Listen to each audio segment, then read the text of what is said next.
요한복음은 아주 파격적인 복음서라고 볼 수가 있습니다. 왜 그런가 하면 요한복음은 문체나 내용면에서 앞선 공관복음과는 전혀 다른 형태의 그런 말씀을 우리에게 증거하고 있기 때문에 그렇습니다. 공관복음이라고 여러분 잘 아시죠? 마태, 마가, 누가복음, 이 세 복음서와 다르게 이 요한복음은 특별한 어떤 특징을 가지고 있습니다. 이 공관복음은 역사적인 시간, 특별히 창조 이후의 역사적인 시간에 대한 내용들을 중점으로 하나씩 예수님의 행적에 대해서 다루고 있다고 한다면, 이 요한복음은 역사 이전의 장면을 제시하면서 하나님의 관점에 비추어서 예수 그리스도가 오시게 된 배경, 다시 말해서 예수님은 정말 누구인가, 예수님은 어떤 분인가, 예수 그리스도는 누구인가 그 자체에 초점을 맞추고 있기 때문에 그렇습니다. 그래서 요한복음을 읽게 되면 다른 복음서와는 다르다라는 그런 마음을 딱 느끼게 되실 것입니다. 우선 이 요한복음이 파격적인 이유는 요한복음의 그 시작 자체가 예수님을 육신이 되신 말씀으로 선포했기 때문에 그렇습니다. 이미 우리가 말씀을 읽어서 아시겠습니다만, 말씀이 육신이 되어 우리 가운데 거하신 예수 그리스도의 그 영광을 우리 모두가 다 볼 수 있게 되었다, 이렇게 말씀을 시작하고 있죠. 그래서 이 말씀은 파격적으로 이 땅 가운데 오신 성육신하신 하나님을 선포하고 있다라는 것입니다. 이것은 유대인의 관점에서는 엄청나게 큰 파격이고 충격이었습니다. 어떻게 하나님이 그 모든 영광과 보좌를 버리고 이 땅 가운데 인간으로 오실 수 있단 말인가? 이것이 정말 가능하단 말인가? 이것은 정말 파격적인 이야기였겠죠. 그런데다가 두 번째로 그 육신이 되신 예수님을 믿으면 누구든지 하나님의 자녀가 될 수 있다라는 이 메시지가, 이것이 정말 당시에 이 요한복음을 읽었던 사람들에게는 충격, 파격적인 내용이었을 것이다 라는 것입니다. 그러니까 복음의 진리는 바로 예수 그리스도요, 그 예수 그리스도를 믿는 것만이 하나님의 자녀가 되는 것이다. 이 고백 자체가 얼마나 놀라운 고백이었는지. 왜 그러냐면 당시에는 1500년 이상 된 사회의 전통과 율법과 특별히 오랫동안 지켜온 어떤 원칙들이 있었기 때문에 그 원칙의 기준에서 보면 혈통으로나 육정으로나 사람의 뜻으로 나지 않는 그 하나님 백성에 대한 이 이야기가 충격으로 다가올 수밖에 없는 것입니다. 아브라함의 자손만이 누리는 선민의식과 자연적 출생이란 기득권 세력에 이 요한복음의 이 메시지는 도전을 주고 있다는 것이죠. 그래서 당시 사람들의 믿음을 송두리째 흔들어버리는 충격적인 소식이었다, 그렇게 볼 수가 있습니다. 여러분, 우리는 이 파격적인 이야기들을 지난 1월 2일부터 계속 우리는 이 말씀을 통해서 함께 나누고 있습니다. 그러한 가운데 오늘도 정말 이 예수 그리스도의 그 복음, 다른 어떤 것으로 하나님의 백성이 될 수 없고 하나님의 자녀가 될 수 없고 오직 예수 그리스도를 믿는 그 믿음만이 하나님의 자녀가 될 수 있다는 이 복음, 이것을 강력하게 뒷받침하고 있는 하나의 이야기를 오늘 우리는 또 보게 됩니다. 자, 오늘 우리 본문으로 우리 함께 돌아가도록 하겠습니다. 유월절로 인해서 많은 사람들이 예루살렘에 모였을 때의 일입니다. 사람들은 이미 유대 주변에서 검색어 1위를 하고 있는 예수라는 사람에 대한 이야기를 계속 듣게 되었습니다. 난리가 났습니다. 많은 사람들이 예수가 행하는 표적을 보았고 심지어 예수를 믿는 사람들이 생겨났어요. 예수를 믿는 사람이 생겨날 뿐만 아니라 그 예수님의 모습에 매료되고 그 예수의 제자가 되겠다고 하고 그들의 인생이 바뀌어지는 놀라운 일들이 주변에서 벌어지고 있는 것입니다. 그런 가운데에서 예수님은 자기를 따르는 사람들에게 더 철저한 헌신을 요구하고 있어요. 그렇게 되면서 제자가 점점 늘어나고 있다라는 이야기가 온 유대 지방에 퍼져나가고 있었습니다. 여러분, 이 일에 대하여서 가장 이제 민감하게, 예민하게 신경 쓰였던 사람들은 어떤 사람들이었겠습니까? 당시에 바로 그 바리새인들이나 종교 지도자들, 기득권을 가지고 있었던 바로 이 사람들이었을 것이에요. 이 사람들의 입장에서는 예수란 사람이 행하는 이적들이 여러 가지 각도에서 해석되어졌을 것이고, 그리고 그것을 가만 놔두지 않으려고 했을 것입니다. 하지만 재밌게도 요한복음에는 예수를 증오하고 배척하려는 세력 가운데 오히려 예수에게 매료된 한 바리새인의 이야기를 우리에게 전해주고 있어요. 오늘 우리는 이 사람이 예수를 만남으로 인해서 얻게 된 거듭남에 대한 신비를 함께 보게 됩니다. 이 사람의 이름은 니고데모입니다. 니고데모는 공관복음 어디에도 나오지 않는 이름이고 오직 요한복음에만 3번 언급된 그런 인물입니다. 그렇기 때문에 니고데모의 이야기는 특별하다고 볼 수가 있습니다. 니고데모가 예수님을 찾아온 사건은 당시 사회로 보았을 땐 이것은 아주 파격적인 사건이었고 충격적인 사건입니다. 왜 그런지 우리가 잠시 살펴보겠습니다. 먼저 우리 3장 1절 말씀에 이렇게 말하고 있습니다. 그런데 바리새인 중에 니고데모라 하는 사람이 있으니 유대인의 지도자라.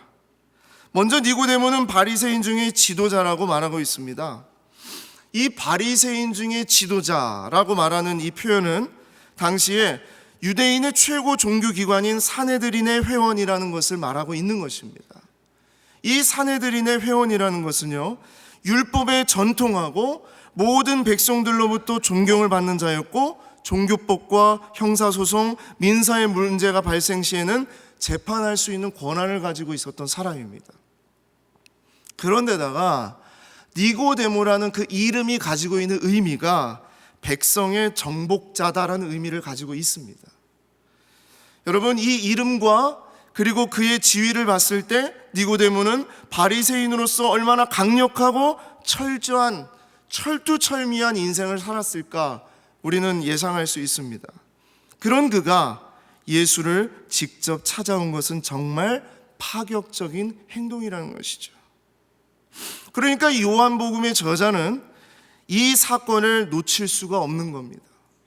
왜냐하면 파격적인 정말 이 복음에 대한 선포를 전하고 싶었는데 이런 파격적인 사건이 실제로 일어난 이 사건이 있었기 때문에 그것을 분명하게 얘기하고 있는 것입니다.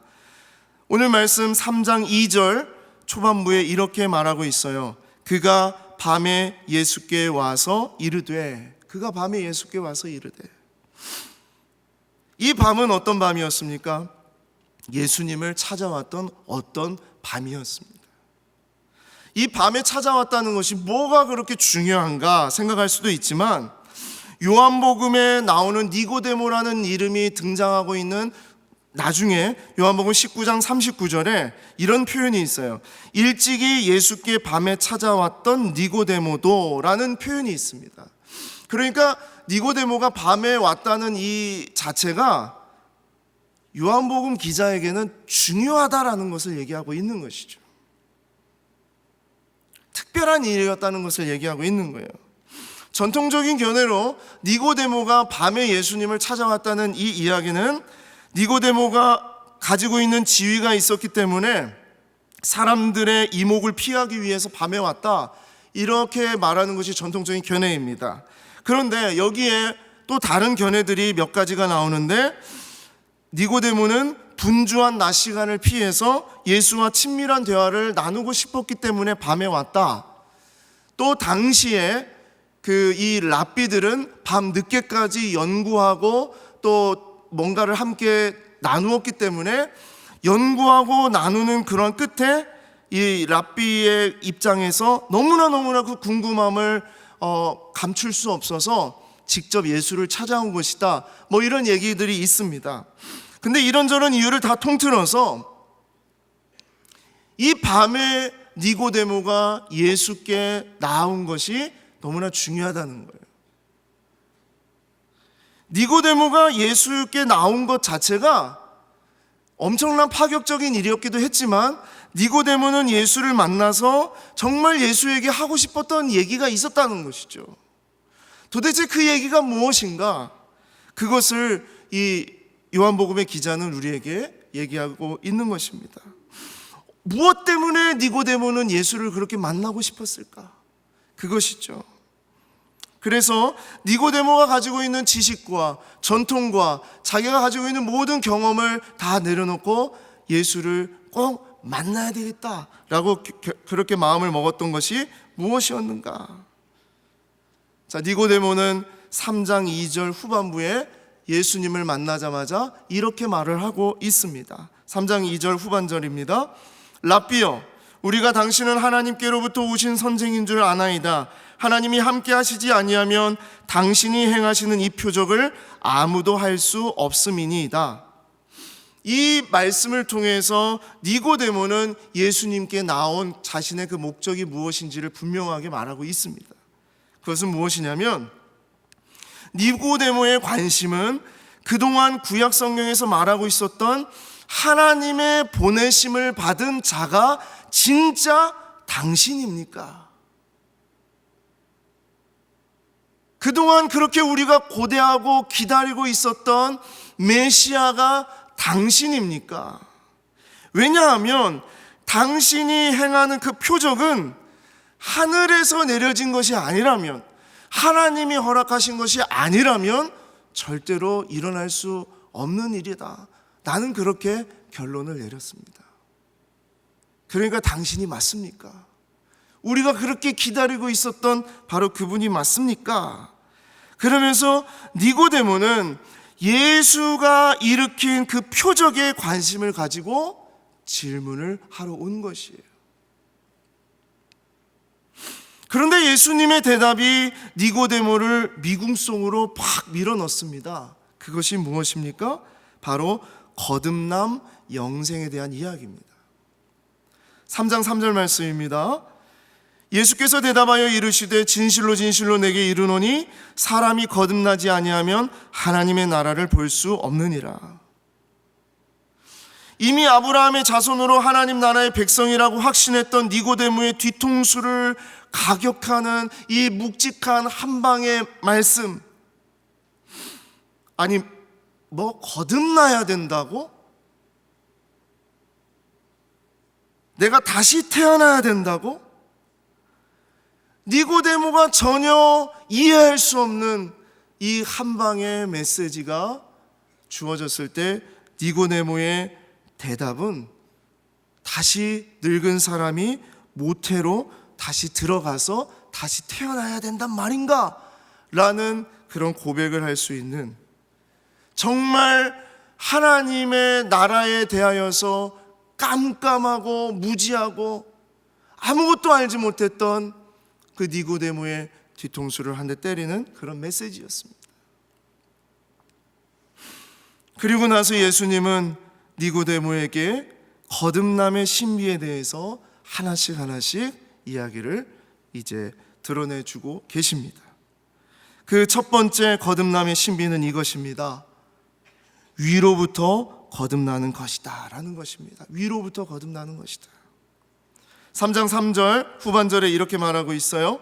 사람이 거듭나지 아니하면 하나님의 나라를 볼 수 없느니라. 니고데모는 예수가 말씀하신 거듭남을 육신의 출생으로 해석을 했습니다. 그러니까 이 늙은 사람이 다시 모태에 들어갔다가 나오는 것이냐는 질문을 한 것이죠. 여러분, 우리가 볼 때는 이 질문 자체가 너무나 어리석은 질문 같아요. 그런데 당시의 유대인의 개념에서는 너무나 당연한 것이었어요. 왜냐하면 전혀 이해할 수 없는 이야기를 들었기 때문입니다. 그래서 이렇게 대답을 했던 것이죠. 그런데 예수님의 이 말씀은 이 육신의 거듭남, 육체의 거듭남을 말한 것이 아니라 바로 영혼의 거듭남을 말씀하고 있는 것이었습니다. 이미 육신의 생명을 가지고 있는 이 사람이 영적인 차원에서 영혼이 다시 태어나는 것, 거듭나는 것, 이것에 대한 이야기가 바로 예수님의 말씀이었다는 거예요. 진짜 거듭남이라는 것은 육신이 이 땅에서 잘 사는 것만이 아니라 그의 영혼이 새롭게 태어나야 된다는 것을 말하는 것이죠. 그러면 어떻게 영혼이 새로 태어납니까?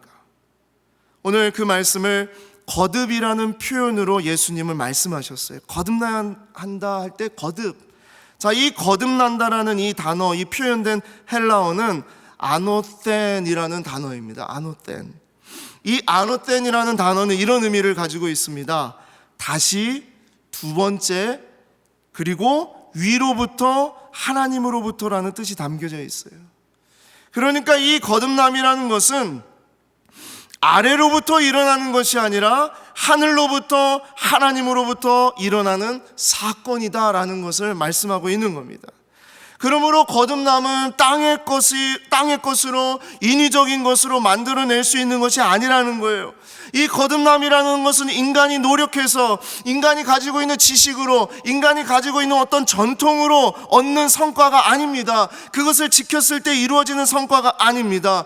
혈통으로나 육정으로나 사람의 뜻으로 나는 것이 아닙니다. 이것은 하나님의 전적인 은혜와 능력에 의해서 일어나는 사건이라는 것을 말하고 있는 것입니다. 당시의 전통과 율법에 사로잡힌 바리새인에게 있어서 전혀 이해될 수 없는 말씀이었어요. 그러니까 예수님은 이제 이 말씀 이후에 좀 더 깊숙하게, 좀 더 분명하게 그 의미가 무엇인지를 말씀하시는 겁니다. 그 두 번째가 바로 거듭남의 신비 두 번째, 성령으로 거듭나야 한다는 것입니다. 예수님께서 3장 5절 말씀에 이렇게 말씀하셨어요. 예수께서 대답하시되 진실로 진실로 내게 이르노니 사람이 물과 성령으로 나지 아니하면 하나님에 들어갈 수 없느니라. 여기서 물과 성령으로 난 단어는 원어상으로 분리되어 있는 각각의 개념으로 해석하는 것이 아니라 하나의 개념으로 해석되어집니다. 물이라는 것이 사람의 겉을 깨끗하게 그렇게 하는 세례의 개념을 상징하는 것이라면, 마찬가지로 속은 성령으로 깨끗하게 되어진다는 것을 말하고 있는 것이에요. 결국 거듭남이라는 것은 하늘로부터, 위로부터 내린 성령으로 되는 것이다 라는 것입니다. 성령을 통해 영적으로 세워지지 아니하면 하나님 나라에 들어갈 수 없다라는 것입니다.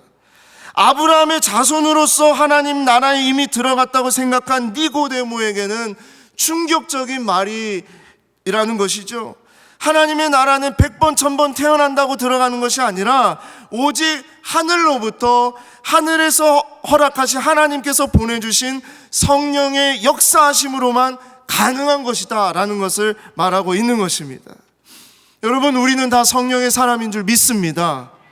예수를 믿는다는 것, 우리가 신앙생활을 하고 자라난다는 것, 나의 구원자가 예수 그리스도라고 고백할 수 있다는 것, 이것은 내 스스로의 지식과 경험과 내가 가진 것으로 고백할 수 있는 것이 아니라 모두 성령께서 역사하시기에 가능한 것인 줄 믿습니다. 성령의 역사가 없으면 이런 영적인 일을 믿을 수가 없어요. 고백할 수가 없어요. 그러면 성령의 역사를 사람의 임의로 조종할 수 있겠습니까?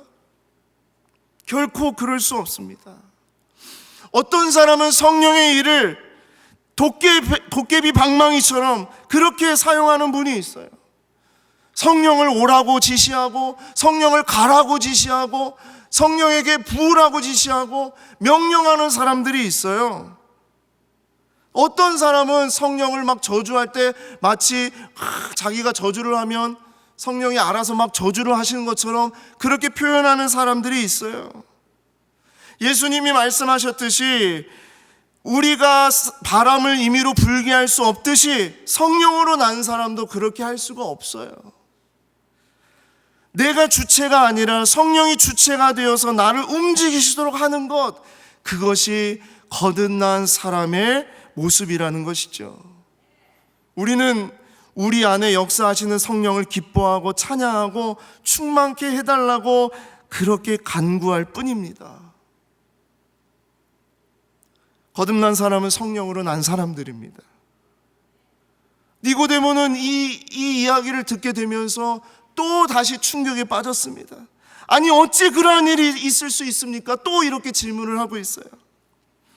이번 질문은 이런 것 같아요. 아니 지금까지 말한 이 내용, 도대체 당신이 누구길래, 당신이 어떤 사람이길래 도대체 이렇게 당신이 확신 있게 나한테 이렇게 말할 수 있습니까? 내가 이걸 어떻게 믿을 수 있겠습니까? 라는 질문과 같습니다. 그러니까 이제 이쯤 되어서 예수님은 자신이 어떠한 분이신지를 드러내고 계십니다. 그것은 바로 거듭남의 신비 세 번째, 예수 그리스도를 잘 믿는 것. 이것을 이제 예수님은 드러내시는 것입니다. 3장 13절에서 15절 말씀 이렇게 말씀하고 있습니다. 하늘에서 내려온 자 곧 인자 외에는 하늘에 올라간 자가 없느니라. 모세가 광야에서 뱀을 든 것 같이 인자도 들려야 하리니 이는 그를 믿는 자마다 영생을 얻게 하려 하심이니라.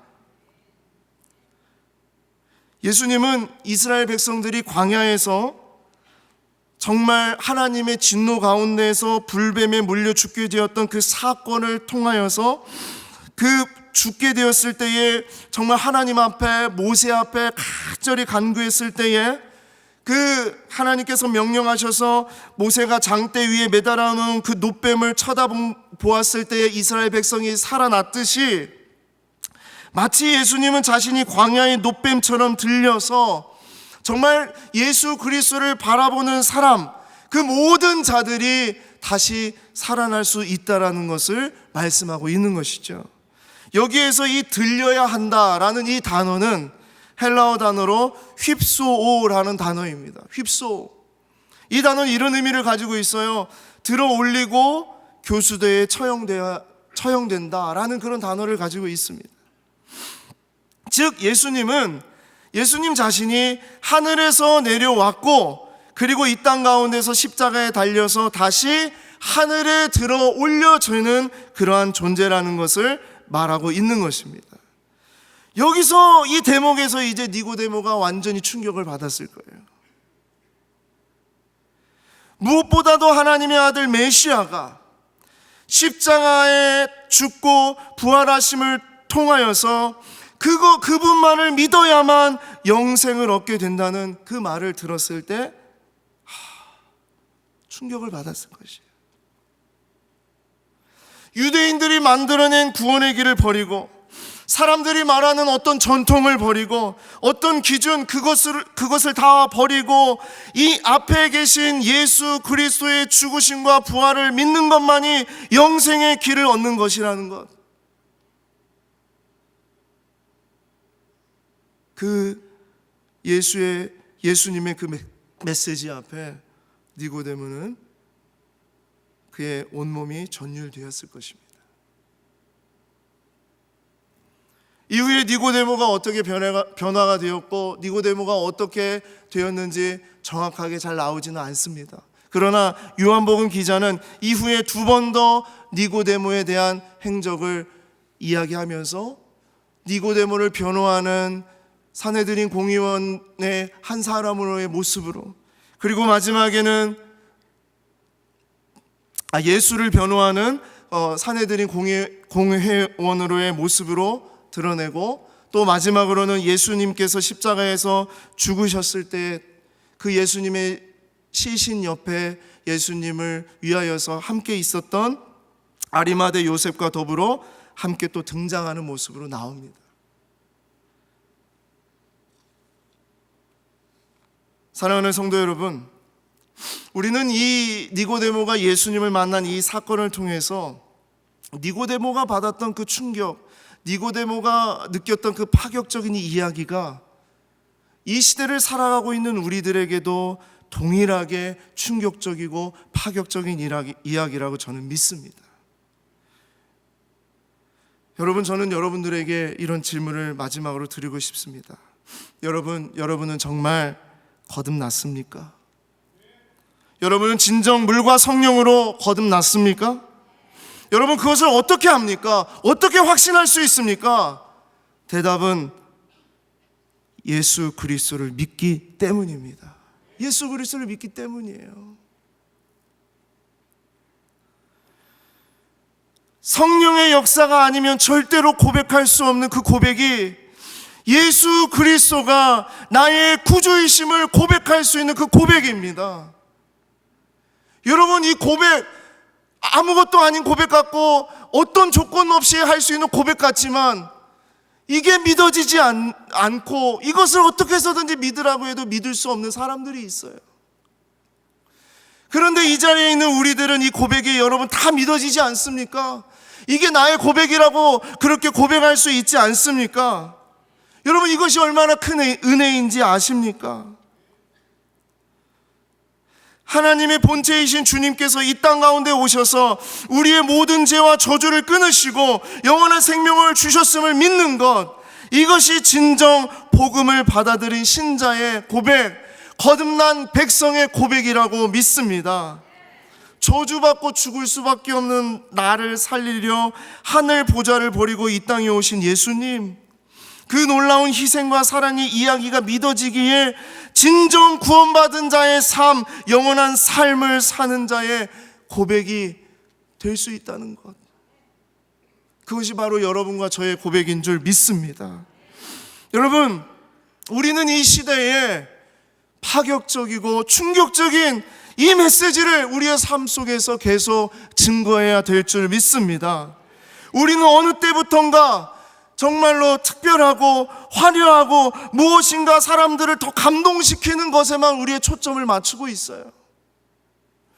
어떠한 그런 프로그램 앞에, 또 어떠한 그런 행사 앞에 우리들의 그런 초점이 맞추어져 있단 말이에요. 그런데 여러분, 주님께서 말씀하신 이 메시지는 아주 심플하고 선명합니다. 그것은 예수 잘 믿는 것밖에 없다라는 것이에요. 예수 잘 믿는 것밖에 없어요. 예수 잘 믿고 예수 잘 전하는 것, 그거 외에 무엇이 있냔 말이죠.